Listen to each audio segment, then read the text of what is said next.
What's playing with Rielly been like for game and a half or It's whatever? been good. It's been good. I mean, he's a big guy that plays hard.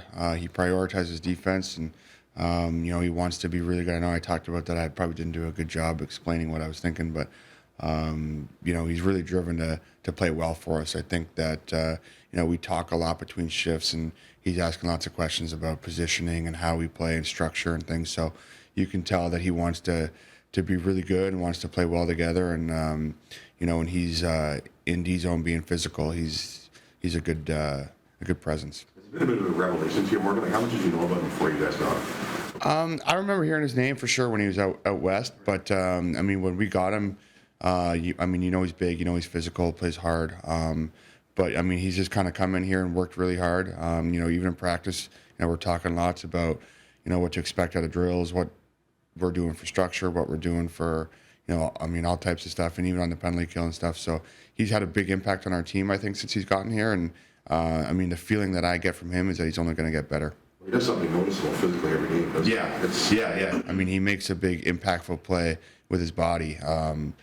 So that's what he likes to do. That's part of his game, and we're happy to add a player like that to our back end. Is it coincidental that he wears the same number as one of your former defense partners in Roman Polak and had the same type of game? I think that's a good comparison. I didn't put that together, but I think that's a good comparison. A big guy that plays really hard, enjoys that aspect of the game, being physical and stuff. So, I think if you watch video, they definitely probably have a couple things in common. What did you learn about him off the ice? Like, what kind of guy is he?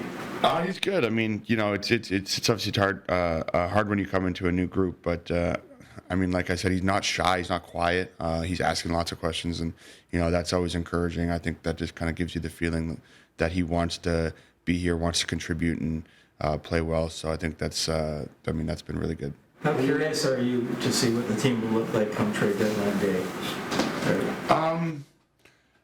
I don't spend a lot of time thinking about that. I think as players, you got to do what you can to win games and try to put your team in a position where you can be in the mix come playoff time, and you don't spend any time thinking about trades or potential trades or personnel or anything like that. You just got to do your job and do the best you can to make sure that we keep getting wins here, so we're in a position to be there when playoffs start, and be in a good position. We're competing for home ice and all that stuff. So as players, we gotta prioritize that. We can't be thinking about what the team may look like or may not look like.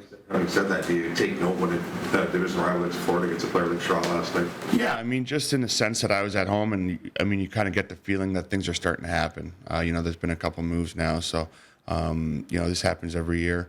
Obviously last year was a little bit different. A couple more moving parts. So as players and as a guy who likes to watch hockey, it's always interesting. I'm always curious what's going to happen around the league. But in terms of us as players, we got to worry about winning games, playing well, and like I said, being in the win column and just making sure that the team as a whole is in a position in a couple of weeks from now to really compete.